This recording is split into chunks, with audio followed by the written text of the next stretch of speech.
Yuk, balik lagi di Ngobrol Solid.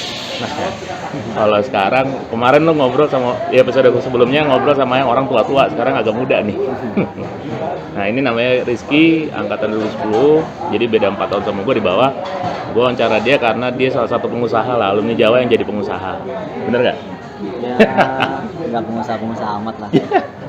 Nah, dia ini cukup menarik karena dari zaman kuliahnya itu anaknya kritis, dan dia juga salah satu itu founders ya, kalau nggak salah, founders Madu Bronto kan.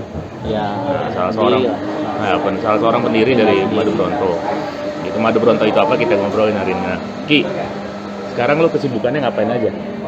kalau sekarang sih ya pertama gue ngurusin usaha gue sendiri. Namanya Reality Production. Yaitu usaha yang di bidang ini bikin kado, tapi lebih spesifik ke mug sama tumbler. Ada juga yang lain, pokoknya intinya untuk kado apa? Kado pernikahan, kado ulang tahun, kado wisuda, tapi Customnya gimana tuh? Custom nama, custom apa ucapan biasanya kayak misalnya mug gitu. Istri gue bikin doodle nih, misalnya pengantin Sunda kayak gitu. Nah dia bikinin mug couple, desain gambar couple pengantin Sunda, terus gue masukin ke dalam apa namanya, gue aplikasiin ke mug, di situ bisa dikasih nama, bisa dikasih ucapan gitu. Nah itu gue jual di Tokped? Tokped, Shopee gitu-gitu lah. Tapi sekarang di masa pandemi ini maksudnya ada tantangannya nggak sih? Oh iya dong. Apa? Pernikahan nggak ada. Oh iya bener. Resepsi nggak ada. Wisuda nggak ada. Resepsi nggak ada. Adanya online semua, kecuali resepsi mungkin sekarang ini pas PSBB. udah PSBB selesai ini udah lumayan tuh, tapi pas masuk DKI masuk lagi, nah itu turun lagi tuh. Tapi sekarang sih kalau dibandingkan normal sebelumnya itu jauh lah. Cuma kalau sekarang ya kita masih bisa, kalau online masih bisa bertahan lah dibandingkan. Tapi lu ngakalin strugglingnya gimana? Maksud gue, lu kan custom ya?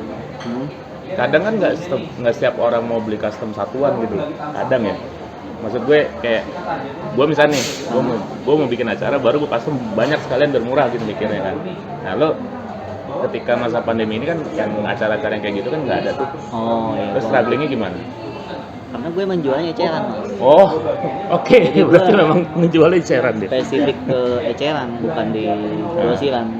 Tapi sebelum itu gue jalan dari grosiran dulu. Dari grosiran gue belajar segala macam, gue amati polanya. Akhirnya gue ambil satu bagian aja yang menurut gue, udah gue fokus di bagian yang ininya aja, nggak usah yang lain-lain. Pokoknya itu aja kayak gitu. Oh berarti terdampak tapi nggak banyak. Ya. Gitu istilahnya.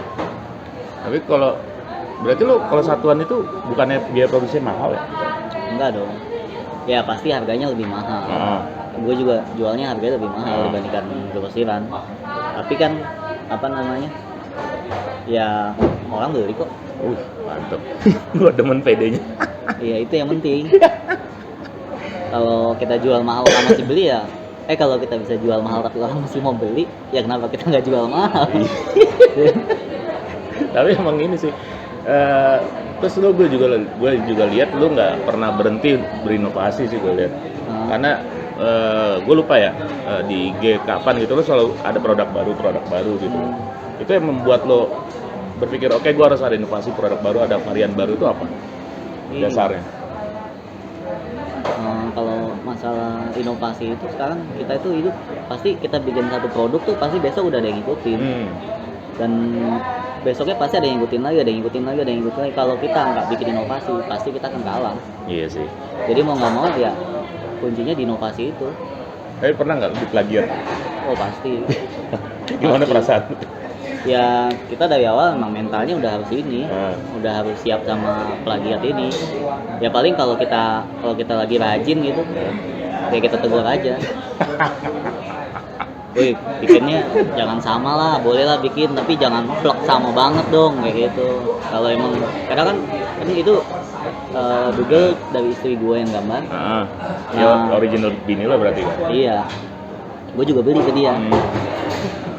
Gitu. Nah itu ada yang copy kayak gitu, ada yang copy juga. Maksud gue ya, lo mau bikin nggak apa-apa, tapi kan jangan sama vlog banget lah. Ya, Konsep karena itu boleh. karya ya. Iya. Karya bini lo kan, lo aja beli kan. Iya.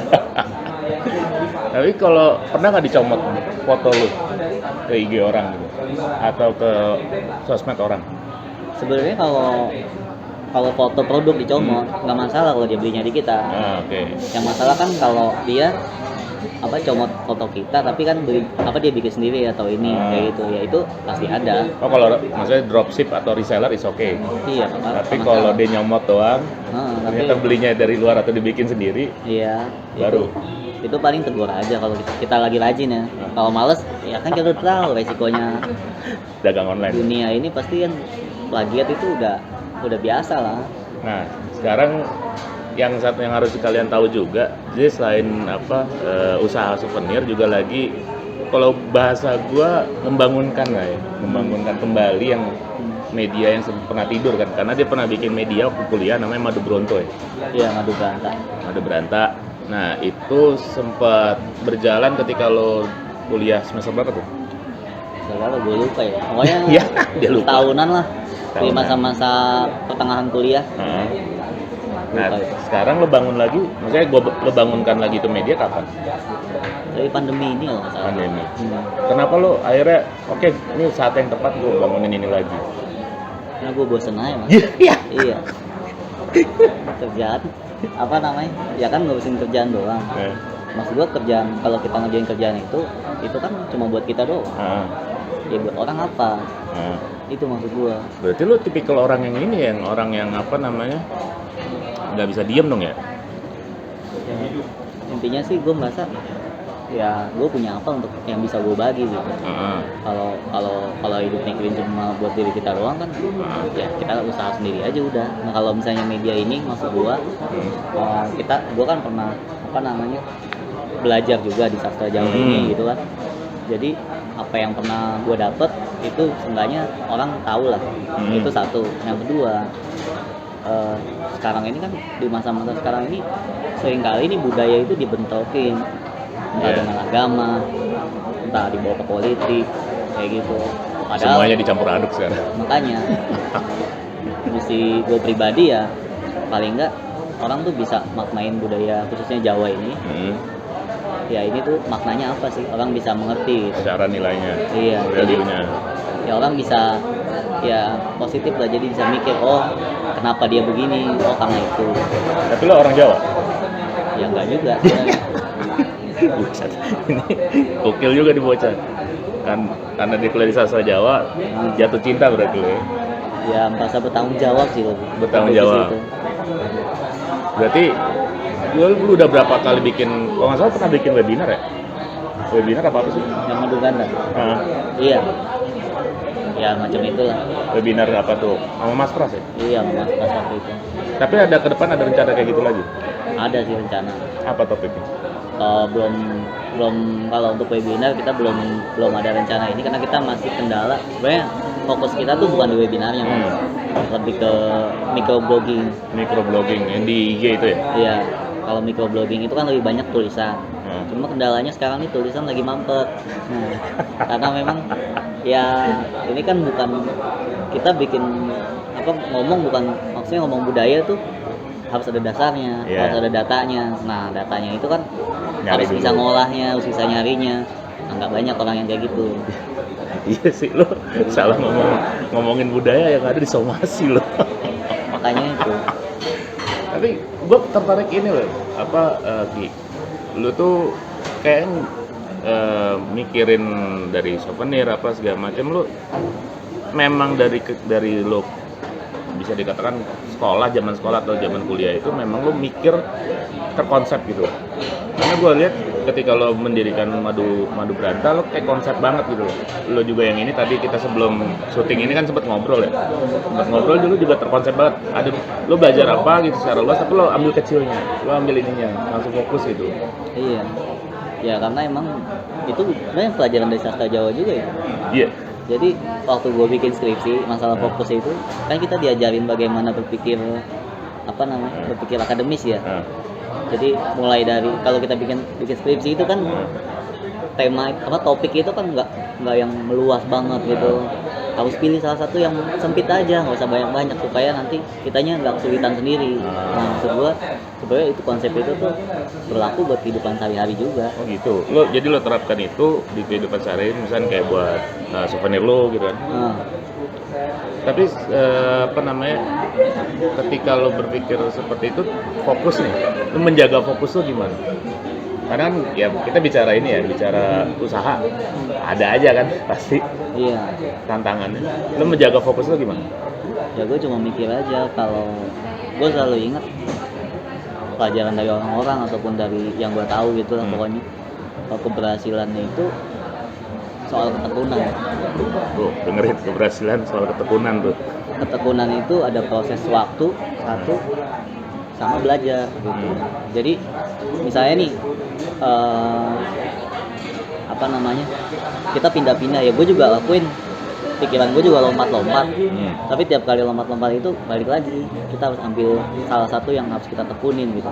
Yang difokusin. Iya, yang difokusin itu yang kita tekunin gitu. Karena kalau kita ngambil semuanya malah nggak dapet semuanya kayak gitu. Mendingan ambil salah satu aja yang bisa kita ituin, apa yang bisa kita handle sendiri kayak gitu. Itu sih menurut gua. Dan soal ketekunan itu juga, kalau misalnya kita diem aja di posisi itu nih, tapi kita juga nggak belajar. Tekun itu kan tadi gue bilang ada makna belajar juga gitu. Kalau kita terusin aja nih tapi nggak belajar, ya gagal juga malahan. Dan lu mulai apa? Dan gue perhatiin sikap lo ini ya, sikap lo profesional ya. Bahkan tadi lu bilang kan, lu beli gambar bini lo sendiri gitu. Iya. Kenapa lu punya pikiran kayak gitu? Kalau maksud gue biasanya kan orang kebanyakan, ini gambar bini gue sendiri ya udah gue pakai aja gitu. Tapi kenapa lo memposisikan bini lu sebagai kayak kalau istilah bisnisnya B2B gitu? Ya karena gini mas, nah kalau gue berantem gimana? Profesional Maksudnya ya? kita beli putus ya kan. Kalau beli putus kan kayak udah nggak punya hak lagi tuh, udah. Kalaupun apa namanya, nanti dia menuntut gitu kan, wih gambar gua tuh nanti diungkit-ungkit lagi kayak gitu. Mendingan kita sistemnya beli putus aja ya kayak gitu. Walaupun sekarang juga gua masih ngutang ya. Utang ke istri tapi. Tapi konsep lo menarik sih, lo memposisikan profesional gitu. Ya maksudnya itu emang supaya kita kalau berantem tuh nggak dibawa-bawa nanti. Kalau mungkin jadi lo memisahkan ranah privat sama ranah profesional ya. Iya betul, kayak gitulah maksudnya begitu. Lucu juga deh. Kalau lucu juga. Nah, ke depan rencana lo mau ngapain kan? Karena kan yang gua tahu Madu Brata lo jalanin, usaha juga lo jalanin. Atau lo mau bikin inovasi baru lagi atau gimana? Ya sementara sih itu ya. Wah panjang ya. Nggak apa-apa. Ini sampai maghrib juga oke sih. Nah sebenarnya basic ide gue tuh gini mas. Gue tuh pengen bikin apa namanya, gue lebih suka ke petualangan ya. Gue mendokumentasikan sesuatu untuk petualangan. Oke. Nah di dalamnya ada budaya di situ termasuk alam segala macam kayak gitu. Gue pengen keliling Indonesia, tapi gue pengen bawa istri gue nih. Ya kalau lu pernah lihat apa namanya YouTube-nya keluarga Kusmayadi tuh, tahu nggak? Kan dia bawa mobil ya semacam itu. Tapi gue pengen dokumentasiin dalam sebuah media kayak gitu. Nah tapi untuk melakukan itu gue butuh dana. Nah gue harus bangun usaha kayak gitu. Jadi ketika usaha nanti udah jalan sendiri, gue akan melakukan petualangan itu. Rencana gue kayak gitu. Mimpi lo itu? Iya. Kenapa lo, maksudnya gini, kenapa lo pengen seperti itu? Ya biar nggak bosen aja mas. Iya. Gue kira ada alasan filosofis. Gue ngerasa kalau kita begini-begini aja gitu, maksud gue kita tiap hari ngelakuin hal-hal yang sama, pasti kita bosen. Iya sih. Gitu. Ya kalau kita melakukan perjalanan setiap hari itu kan pasti nggak ada bosennya. Selalu ada hal baru ya? Iya, selalu ada hal baru, itu maksud gue. Dan kenapa kita harus ada usaha ya, supaya kita nggak mikirin makannya kayak gitu. Bener sih, karena kita bangun dulu. Kalau misalnya hanya menjadi karyawan, lu gitu-gitu aja hidup lu. Iya. Menurut gue sih. Pasti kita ngulang lagi itu lagi. Karena gue masih karyawan. Jadi itu aja dari Rizky. Nah nanti kalau kalian mau tahu apa usahanya Rizky ya, itu nanti gue cantumin di caption. Lu bisa browsing lah segala macam. Tokpetnya gue masukin semua pokoknya di situ. Ya nanti lihat di Shopee aja tuh. Sofi apa sih gue masukin situ. Kalau kalian ada pertanyaan bisa DM gue di Instagram atau bisa nulis di kolom komentar. Nanti gue akan sampaikan ke Rizky, mungkin aja dia ada waktu nanti kita bisa bikin part 2-nya. Oke? Gimana Ki? Mantap. Ya mantap. Sampai jumpa di ngobrol solid selanjutnya. Bye.